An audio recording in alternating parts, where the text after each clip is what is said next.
Hey, everybody, welcome to another episode of Purple Insider. Matthew Coller here. And joining me from SumerSports is Eric Eager returning to the show. And we had to do it one day after the Detroit Lions win a playoff game and Jordan Love emerges. And I guess we could start this way, Eric. Last night after the games ended, I came on YouTube and talked live for about 70 minutes about how I the listened. Vikings, thank you, about how the Vikings should have been watching that day and saying, we can't just do the same thing if we're going to compete with these teams. And I sometimes feel when I'm done talking like that I may have gone a little bit over the top. I may have been a tad too aggressive for the Midwest with the discussion. So tell me how you feel. Am I going too far to say that those two playoff games should be the straw that breaks the camel's back for the Vikings decision making this offseason? No, and as somebody who is Midwest, grew up in Maplewood, why you're you're the best at what you do here. That's why. One of the reasons why is sometimes we need somebody to be forceful. We're too passive aggressive here. And that's why I appreciated. I think it was after the Green Bay loss when you and Dane they just stopped and said, "Look, these 6 years have not been successful. Let's not." 6 years, right? You've been under 500, three of them. You've made the playoffs twice. You've won one playoff game. This is not successful. Like we gotta stop, pussyfooting around this stuff, right? And I think also now it's important to not mince words about what they're up against now, right? Like Jordan Love might be the best Packers quarterback of the three. Like you watch, he's like even keeled. He gets along with his coach. He's not a conspiracy theorist. He's not stealing from kids in Mississippi. He doesn't have a drinking problem. He doesn't have an Oxycontin problem, right? Like he might be the best, right? Think about this. When Brett Favre took over, he had Sterling Sharp, who would have been a Hall of Famer if not for a neck injury. He had Jackie Harris. He had Keith Jackson. He had Mark Chmura. He had a great offensive line. He had Reggie White, the minister of defense. Who the heck is on the Packers? They have, and granted, they've all become good. They're good because of Jordan Love, right? And so, like, that team might be good for another 15 years. And then you look at Detroit, and I was at that game, and obviously everybody knows I called this. I called Detroit being good last year, and now they're a 13-win team, and they're going to host a divisional round game, and they might host the conference championship game if the Packers upset the 49ers. And that team's not perfect. They're not great defensively. Jared Goff has his warts as a quarterback, but they're going to lose Ben Johnson. I think he's going to go be the Commanders coach. That's not a very well kept secret, but they're a good team. They're going to be around for a while. And the Chicago Bears are going to draft Caleb Williams or Drake May, both of whom are elite prospects. And so you're sitting here as the Minnesota Vikings, and granted, I'm not laying any of this at Kwesi's feet. Like he's made some decisions, but a lot of this is initial conditions on his part. But you do have some good players at key positions, right? You have Darisaw, you have Jefferson, you have Bynum, you have Pace, you have some good players, but you're a ways away now, and you have the decision to make a quarterback upon which, and I know Kirk has had some good years, and I know he's played well at times, but there isn't a good choice. You let Kirk go, you're paying $28 million in dead cap, and then you got to find a quarterback, which I think Vikings fans probably have found out this year is actually not that hard, right? Like, you can find a guy to throw for 300 yards and lose a one-score game, right? Or you got to go back into the draft and draft a guy, or you got to sign Kirk, and that's going to cost $40 million plus now because of his leverage that he has over you, even through injury. And all of this is because of the copium that this fan base / maybe this ownership has fed the Vikings faithful and the people of Minnesota for the last 6 years, which is, the NFC isn't that hard. The oh, Kirk's good enough. Oh, we play meaningful games in December and January. Oh, and it's like, and I wanted this anecdote for you because and obviously we'll talk about something else, but I do a lot of traveling around the league. I do a lot of consulting. And last season I went to a game in the AFC South. And I remember talking to one of the team, talking to a staffer. He's no longer with that team, so I think this is appropriate. And I go, how you looking this year? He goes, I like our division. Right now, look at the AFC South: Stroud, Lawrence, right? And so that stuff changes. Your team building strategy cannot be everybody else sucks, because everything changes. And the Vikings team building strategy has been everybody sucks. All we have to be is average and we'll be good enough. And now it's kind of in your face. And so now they have to have a real, actual adult approach to what is going to win football and what is going to win the championship in this city. And that's, and that's going to come with that's going to be a real, I think, maybe painful couple of years for this team. Few things. First of all, I asked you if I came in too hot last night, and you said the Packers will be good for the next 15 years, and Jordan Love is going to be better than Favre or Rodgers. Can anyone tell that he grew up in Minnesota? But with Jordan Love, I think he's the answer to the question, what if Matthew Stafford had gone to a stable organization when he was drafted? Because there's so many similarities with those guys. It's a little wild sometimes, but the high end performance, the ability to run the offense, and the calm nature of this guy. He goes into Cowboy Stadium. Jerry Jones is there, all the Dallas Cowboys, the biggest stage, the biggest broadcast. It's their game. And he just comes out, executes the opening plan, goes down, scores a touchdown like it's nothing. That is a big problem for the Minnesota Vikings that they're going to have to deal with in the future. And I think of the defensive side for this, because you have the offensive setup. It's weird how their offensive draft picks have been pretty darn good, and their defensive draft picks have been a disaster over recent years. You pick a couple of all-pro caliber players, and then Jordan Addison is added to the mix. You spend another draft pick on TJ Hawkinson. But I was thinking about the defense and how when Mike Zimmer was hired, the reason they wanted Mike Zimmer was because they looked at the division and they said, you know what? Rodgers and Stafford are going nowhere, and this Jay Cutler guy's not too bad either. We need a defense to be turned around. And so they spent all these draft picks to build up the defense. And let's just real quickly go through what they had when the last time they won a home playoff game, which was a long time ago, and our hairlines were a lot better then. So in 2017, they had Danielle Hunter and Everson Griffin as their defensive ends, two all-world players. The best nose tackle in the league at the time, Linval Joseph. Two good rotational defensive tackles, a really good rotational third down rusher in Brian Robinson, two Pro Bowl caliber linebackers, the best shutdown corner one-on-one in the league, the last guy to truly do island stuff over a full season, and the guy who ranked third in the defensive MVP that year, Harrison Smith. I mean, and investment one of Zimmer's first. So the other part was initially, like, Sharif Floyd was a first round pick. That didn't work. Captain Munnerlyn was one of Zimmer's first investments. That was their nickel corner. Mackenzie Alexander, like, even the guys that didn't work demonstrated like the investment that they made in trying to stop people in that division. You're absolutely right about that. right. And I forgot Terrence Newman, who was a consistent, excellent player in the NFL for a very long time. Trey Waynes was a first round pick. Trey Waynes was a successful first round pick and doesn't even get mentioned in this discussion about how good they were as a complete team and as a defense. And so now let's compare and contrast.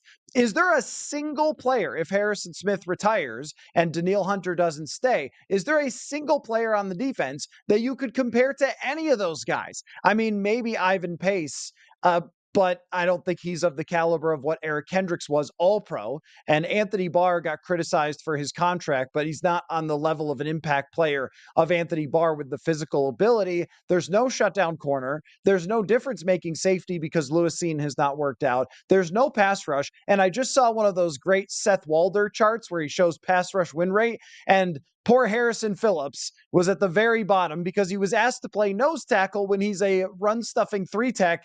I mean, there's nothing. The cupboard is completely Yeah. bare, which I think all circles back to the quarterback decision, because they've proven that they cannot reach a top elite, true elite offense the way that Detroit can with Jared Goff. So even if you have a bleeding defense, if they get one guy, Aiden Hutchinson, to make one or two plays in a game in big situations, their offense can make up the difference and win a playoff game. The Vikings have not shown that capability. And that's even not a great strategy that I don't think will get Detroit to the Super Bowl anyway.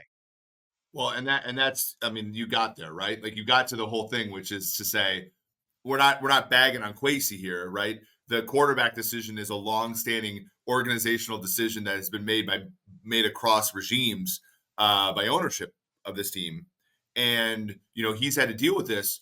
And the Detroit gets to pick a premium position player at a young at a position of strength, young in Aiden Hutchinson, while also Jared Goff doesn't make that much more than Kirk, right? But Jared Goff came along with multiple draft picks when they got rid of Stafford, when they said the party's over. I know it wasn't fun. We didn't get any phone numbers. We didn't hook up with any but the party was over. It's time to pick up the cups, right? And they got Stafford out of there, and they got picks, and they brought back Goff, and they nurtured that roster back up. And guess what? They got a premium position player at an important position in Aiden Hutchinson. And look, to your point, that defense is not that great. Player for player, that defense does not have premium players except for the second overall pick in the 2022 draft, right? And that player is going to be there for a while. He's not going to make all that much money. Danielle Hunter is on a pretty cheap deal for the Vikings, and Aiden Hutchinson makes about half of what Danielle Hunter makes. And so they can go over and turbocharge that offense because Goff's deal is pretty smoothed out, and they have all the picks, so they can get Penei Sewell at right tackle. They can get Amon-Ra St. Brown later on. They can even, in my opinion, make mistakes on guys like Jahmyr Gibbs and Jack Campbell, and they can draft a guy like Sam Laporta and Brian Branch and all those things. And all of that was because they weren't afraid to go 3-13-1 one year. And they weren't afraid to just because look, and I was at that game last night. That team had not hosted a playoff game, Matthew, for 30 years. They had not won one in 32 years. And that place was electric. I walked in, Haley, she was my intern, then she was your intern, and now she's intern for Lions. She texted me before I got in, Eric, this place is full already. It was 3 hours before the game. The fan base will still support the team, even if they struggle, right? Like, as long as you're trying and as long as you explain to your fan base what you're doing, right? The people in this town pretend that if you have a couple years where you struggle, like everybody's going to bail on the team like it's going to be the Bud Adams Houston Oilers. No, that was the most electric game. And I've been to a lot of Vikings games where it's been pretty cool, but that game was electric. And the 2 years ago, they were 0-10-1 when they faced the Vikings or whatever the heck. And now they're a 13-win team. And it's just because they built it up their way as opposed to what the Vikings kind of are, which is a little bit of Rick Spielman's way, a little bit of Kwesi's way, a little bit of Kirk Cousins' way, let's be honest, and a little bit of the the Wilfs way. And you watch that Dan Campbell video with Brad Holmes and Jared Goff, and you could say like those two had a plan, and that team has a thematic consistency that permeates everything they're doing. And are they perfect? No, but they're pushing towards something consistent.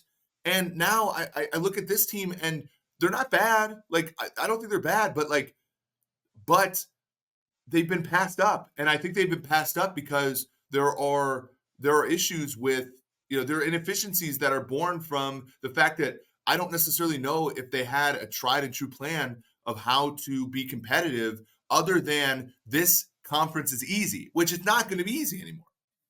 Right. And a couple of things. I mean, number one, we know this. I mean, fans will get excited when their team drafts Jalen Twyman. So they're very easy to get excited about their team because there is a deep level of passion and care. And so when I look at the way Vikings fans have followed this along, actually to the point where we're at, the fact that those people would still fill the stadium and create the atmosphere like they did against the Packers for Jaron Hall starting on the night where most people would rather be somewhere else on New Year's Eve, I think tells you a lot about the passion of the fan base. I mean, they will be there no matter what you do, thick and thin. They were showing people in the stands last night that had been 50-year season ticket holders of the Detroit Lions. This is not surface level fandom from these people. And the thing is, too, and I really appreciate this about our listeners, the people that I follow on Twitter, that communicate with me through the newsletter, whatever,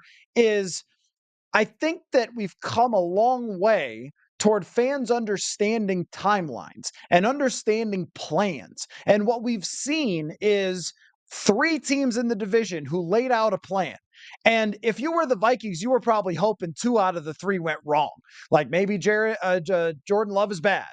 Maybe Jared Goff doesn't get them to the playoffs and they Lions their way out, or Dan Campbell isn't a good coach, or maybe their tank blows up in their face and doesn't work out because their draft picks all go bust. Or maybe with Chicago, their tank doesn't work out. But all three plans have come together, and Chicago's not a guarantee yet the way the other two are already finished. But getting Caleb Williams and a high draft pick, maybe a second rounder.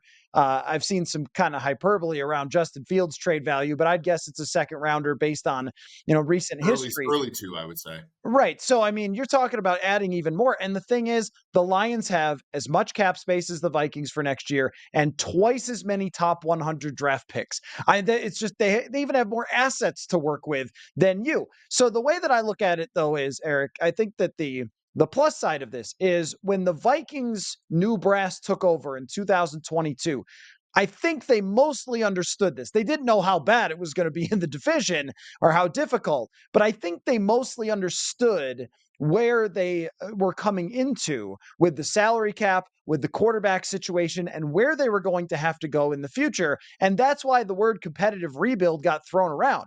And if the Vikings had won 9 games instead of 13 games, which is what their point differential said they should have won in 2022, but they won every one-score game, we'd be looking at this like, oh, great, now it's time. Now it's time to execute the full plan. They were competitive, and then they had a drop back year, and now you draft the quarterback, and now you go forward.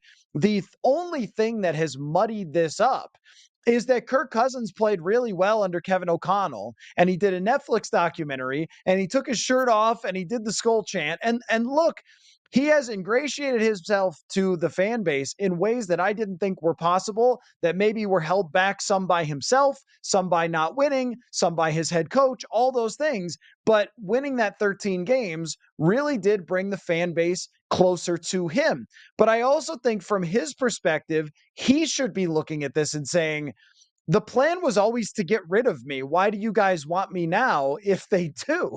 I mean, because the way that they acted when they came in, they signed him to the shortest possible extension and then didn't sign him to an extension because they wouldn't go to an extra year last year. I mean, it doesn't make sense in my mind for really either side. And if Kwesi Adofo-Mensah is able to execute the plan that very well seemed to be laid out when he took over, then I think that they have a chance to keep up in this race. They're not going to be ahead. They're going to be playing from behind the way that things have played out. But you don't fall behind if you get the same advantages and then hit, of course, on the quarterback that you draft.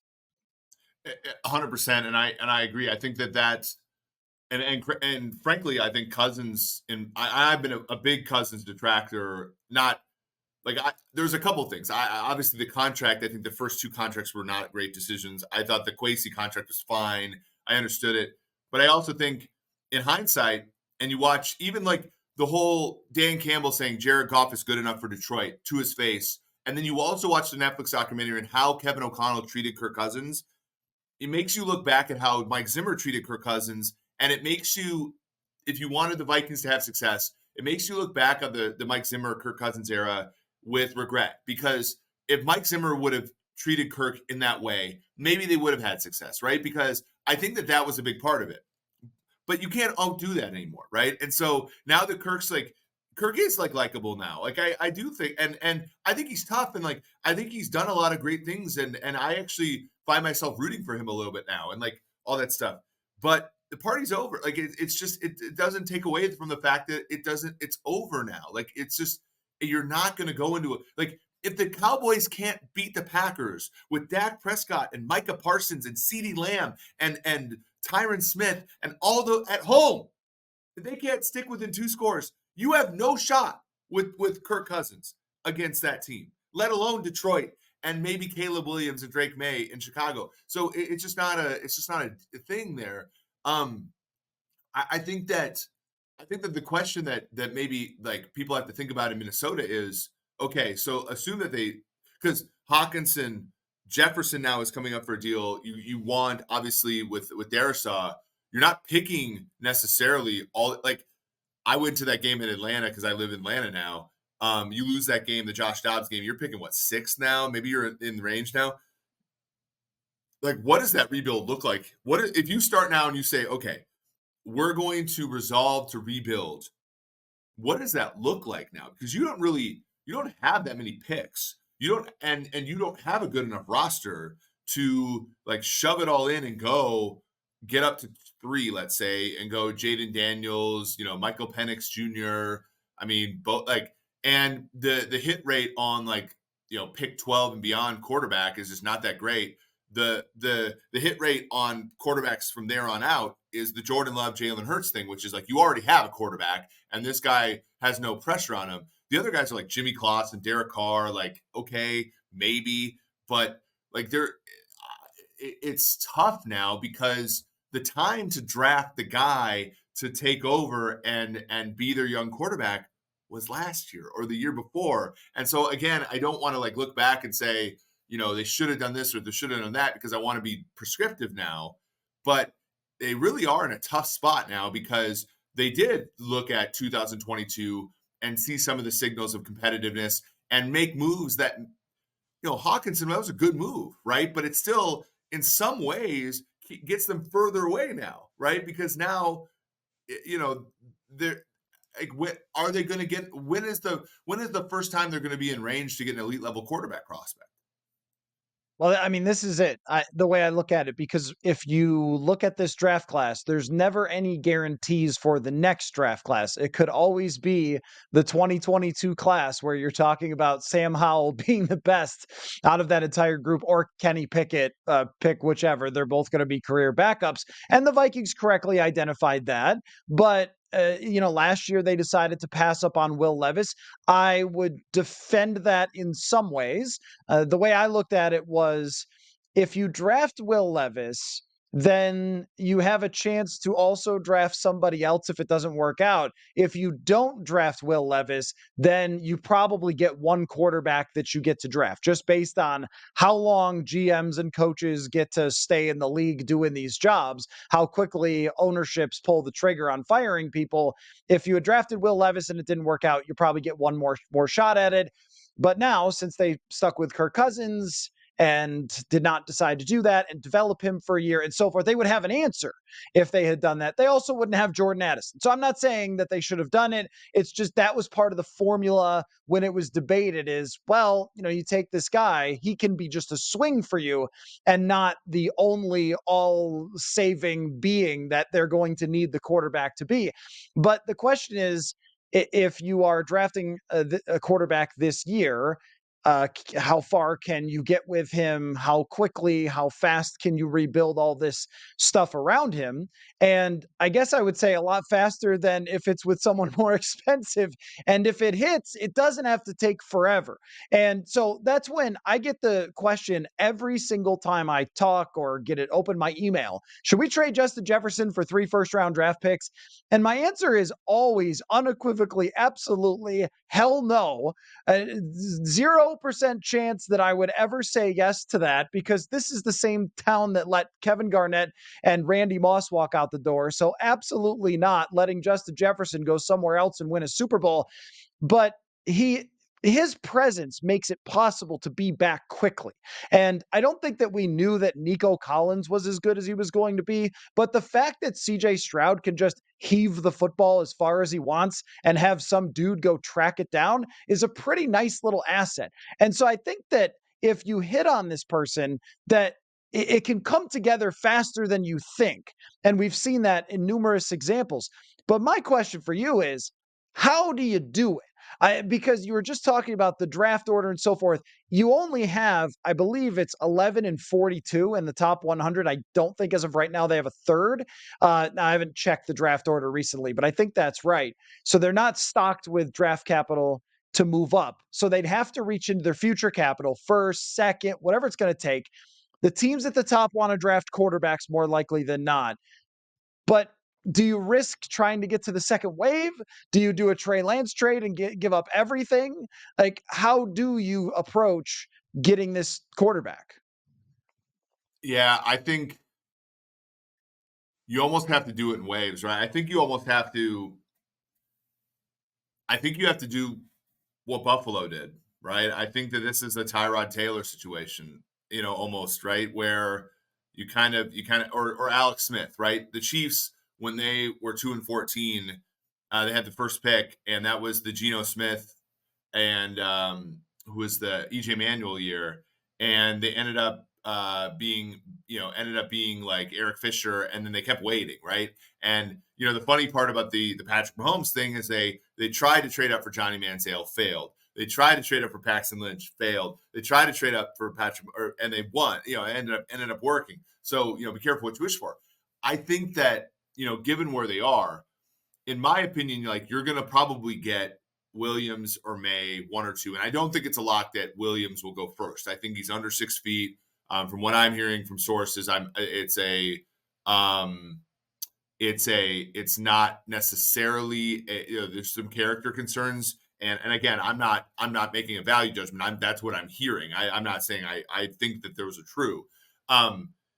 So you might get those two, and I think Jaden Daniels is kind of in that 3 range. Jaden Daniels has some sack avoidance issues where I wouldn't necessarily draft him third. And then you got your preference between Michael Penix Jr., Bo Nix, kind of guys like that. But I don't know if the league is as high on some of those. So like if I were, and then you have, and I know Jaren Hall looked like crap this year, right?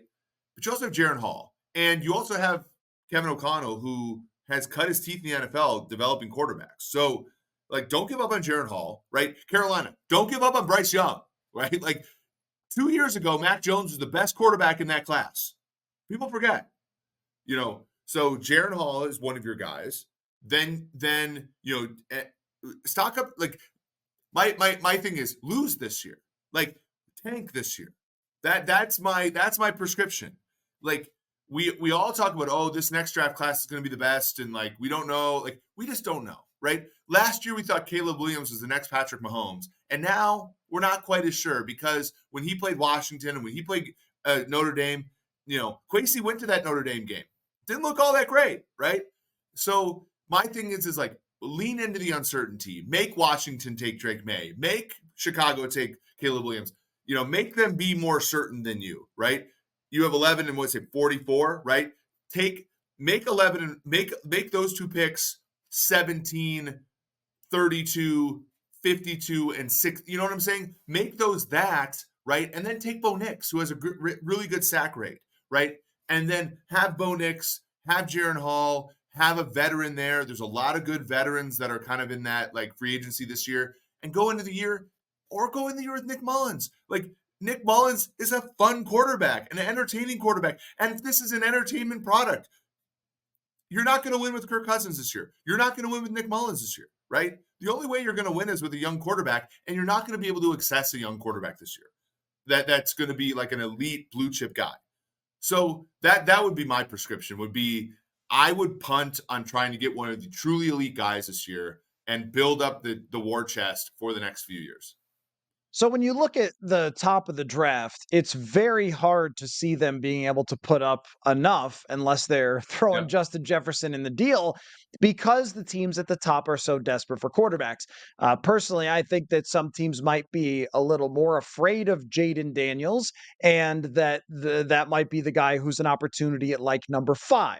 If the New England Patriots think, okay, we want a veteran quarterback and we want Marvin Harrison Jr. or something like that. Or if it's Arizona and they want the receiver from LSU or, right? So you get to number 4, number 5, then possibly. But the issue is that other teams with more draft capital or just as much can throw, can get closer. If you're at number 8 and you're Atlanta, that's worth more than number 11. So you can get closer with the same amount of other stuff thrown on top, and they need a quarterback. And the Giants should probably draft a quarterback. Like there's just so many teams that are looking at 3 dudes saying, "Hey, we want them," and they could ultimately just go 1, 2, 3. So that's where when I look at the other prospects, though, I have just looked at this a million different times in a million different ways with the first round quarterbacks, and I can't make anything of the order and who's going to be good and who's not. And in 2020, everybody was good. Every single one. They went all over the place. They went number 1, they went second round, they went 26th, and all of them turned out. So I don't think the odds are wildly different if you stay at 11. The trade down is a little risky because you might not get your quarterback if someone else takes him, but they usually have good intel. But I think that you're better off based on history of busts and who's successful that we all talk ourselves into. Well, this guy has to be way better than that guy. And sometimes Lamar Jackson gets taken as the 5th quarterback and ends up being the best one of the group, or, I guess tied. And So after and if you look at the history of draft data, generally speaking, after the first few quarterbacks go, the later quarterbacks drop further than you think, right? So Levis is obviously the example, but like look at old mock drafts, look at betting odds history of the drafts. Jordan Love was mocked. I think his over-under in that draft was like 23.5. He fell further than that. Will Levis, obviously, his over-under was like 6.5 or something last year. He falls in the second round. Lamar's was, I remember this because I bet it, was 16.5. He falls to 32. Drew Lock was a favorite to go in the first round. He went 40th. Like, so generally speaking, you do not have to be desperate to get that last first round quarterback because every team finds, once the whole league calls the first few elite guys, everybody, and Kwesi as well, finds enough problems with that last guy to pass on him. And then they all go goo because they all are like, okay, once all the teams push the quarterbacks to the top, they're like, oh, I'm getting a deal on the left tackle 4 because if the board shook out without positional value, which is how most of these scouts and GMs think, they don't think positional value the same way we do. It's still kind of antiquated. They think they're getting a deal on a safety because the quarterbacks they think are overvalued by the league. So generally, Bo Nix is probably going to fall further than you and I think. And so you're probably going to get a deal. Bridgewater fell to 32 for the Vikings, for example. And that, Bridgewater is a pretty good value for the Vikings until he got hurt. Oh, I mean, think about what that team would have been like in 2017 with a healthy, developed Teddy Bridgewater. I guess that goes under the what if category that haunts Vikings fans. But to your point, I think that if you are not sacrificing your future for one guy, and then sort of running into a bit of the same issue where you're still, even though you have more money to work with, still not bringing up young players, and that's your only solution is to just try to trade for other players or sign them. We've seen how dangerous of a game free agency can be, and there's no better example than Marcus Davenport, who the Vikings gave a decent amount of money and played, I think, about 110 snaps this year, because then you're still putting chips into the middle of the table. That's why I don't like trading up as much. If they did it, I'd be like, all right, well, here we go. I mean, it'd be compelling, but yeah. And my thing with Jaden Daniels is, in particular, that players who have elite athleticism should just be graded differently than players who have even good athleticism, even very, very good. If you are in that elite category, we have seen so many guys develop. Lamar Jackson is a great example, but Jordan Love is another one. When you have that type of arm talent, or if you're Lamar and you have that type of natural athletic skill, or Josh Allen with his size and arm and speed, that these players improve, I think, at a higher rate than players who are already maximizing every single thing that they have. But to your point, if they were to trade down, draft Bo Nix, get another edge rusher at 38 or something, and draft a corner at whatever, like that would be a really good start to what they're doing here. And if that was the plan all along and ends up being the plan, then I think it's got a good chance to succeed. And then you go to free agency and you bring in Tyrod Taylor, who played really well for the Giants, or you bring in. I mean, I don't really love Marcus Mariota, but a bridge quarterback. Bridge quarterbacks are bridge quarterbacks for a reason. Baker Mayfield did this for the Bucks and got them to the playoffs. Gardner Minshew was this close away from being in the playoffs with the Indianapolis Colts. You don't have to totally forego and totally tank like any chance to be competitive in your division. But to me, it's just live in the reality that you could be in that ballpark with a bridge quarterback or rookie quarterback right away if he's ready to go. And the difference between that working and Kirk working is probably not that much. It might be a win, it might be 2 wins, but that's really about where it maxes out. I wanted to ask you though about the playoffs going forward here and Green Bay and Detroit.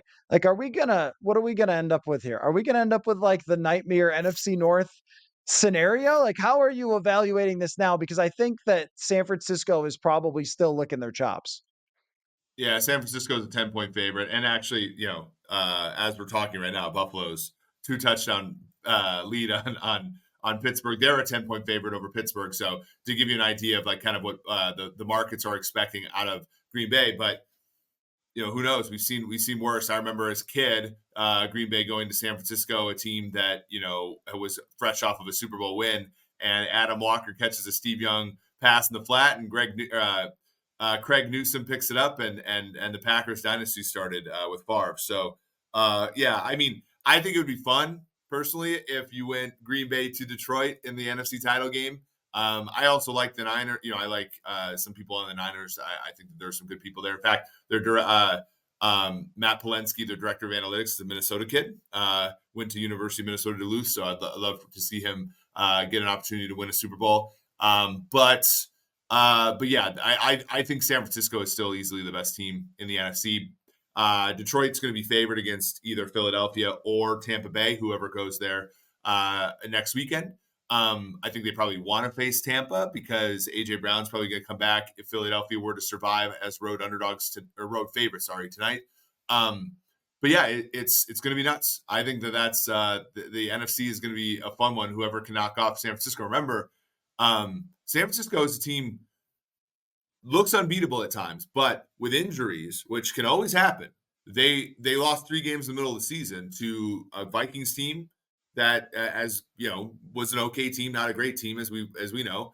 Bengals team was a good team, not great team. So they're and a Browns team that got throttled by Houston. So they're not invincible. They're a very good team, the Niners, but not invincible. So anything's possible. Just on the AFC side, and yeah, we're recording this literally during the Bills game. So if they blow this lead, then things will feel different for the comment. But as of this moment, as of we're talking right now, I think that Buffalo is the team that nobody really wants to face. But if I'm not mistaken, they play Kansas City if they win in Buffalo, which would be some kind of unreal matchup. Just those 2 teams throwing haymakers at each other again would be an incredible matchup. And then Baltimore is looming. I mean, it's so funny that throughout the middle of the season, we'll talk about there's a lot of bad football out there. Tom Brady, earlier in the season, there's a lot of bad football out there. And then we get to the end, we're like, oh yeah, the teams at the top, they're really good. From a week to week, you can fly kind of up and down, but anybody can win at this point. Last thing, let's say they do it. Let's say they do. I like to try to finish usually on some sort of hopeful note, but this might be the opposite, depending on your answer. Let's say that they bring back Kirk Cousins. How do you make that work? Like, I mean, I don't think any of us think you can make it work to the point of winning the Super Bowl next year. But how do you make it work in the context of the bigger picture of your franchise going in that direction? Like eventually making their way there. Well, I mean, from structurally, you have to basically do what you've done, which is for one, you have to make nominally the contract 40 million APY. You probably have to put it out over 5 years, so you're gonna be paying for Cousins for 4 more years after he's done. Spread it out over all those years.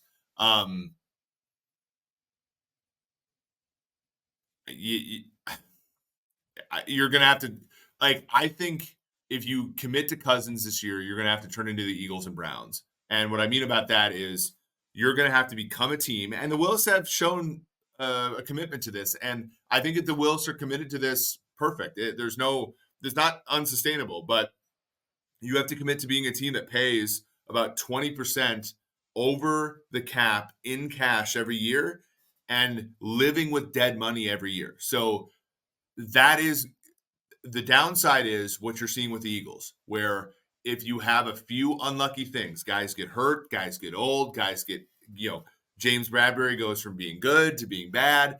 You're hanging on to some bad players because the teams that do that kind of stuff, the money is all it turns into basketball where the money is guaranteed and prorated over a bunch of years.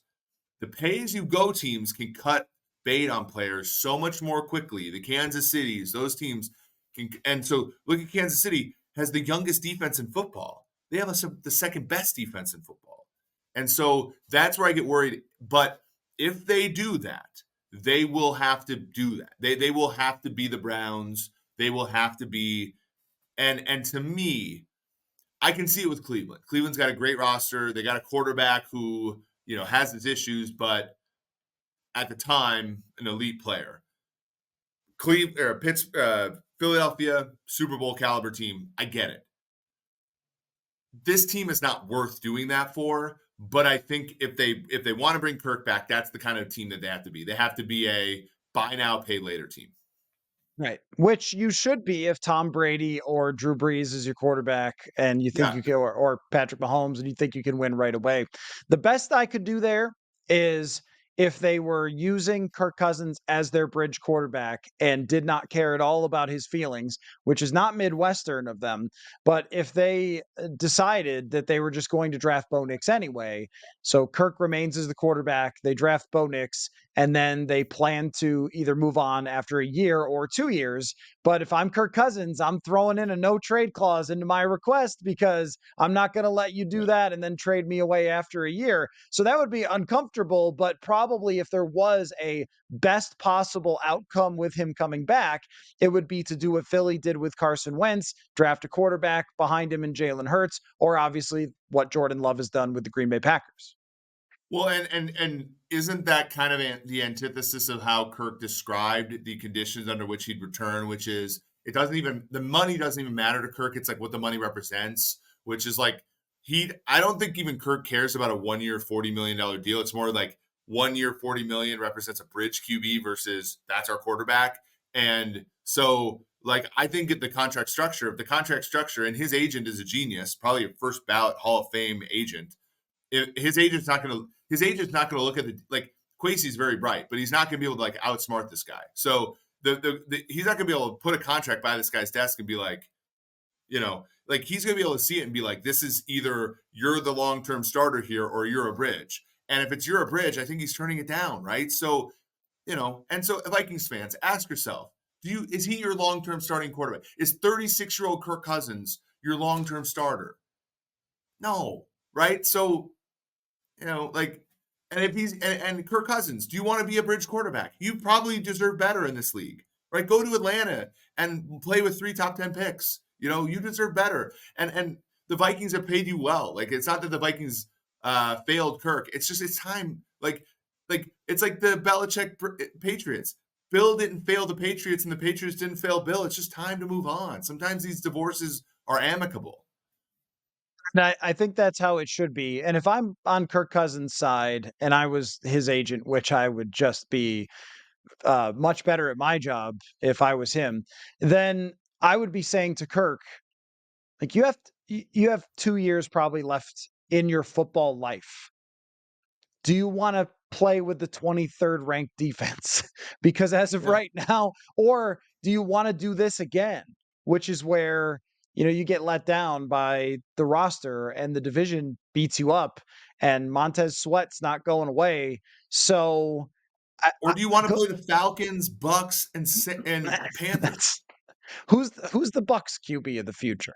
Who's like, are you afraid of the Panthers? Are you afraid? It just makes so much more sense. But of course, they have to want him first, and we'll see if that ends up playing out. Eric Eager, Sumer Sports Show with you and Thomas Dimitrov is an absolute must listen. I listen to every episode on my little jogs, or now when it's -5 outside, I got the little bike down in the basement. So anyway, that's what I do. People should also make sure that they check that out, and as well as your weekly column on SumerSports.com. So great stuff. Great to get together with you again, and I promise you we will do it again. Maybe a little closer to free agency and draft season, but we will get together for sure. Thanks, Eric. It's a pleasure. You're the best. Have a good one.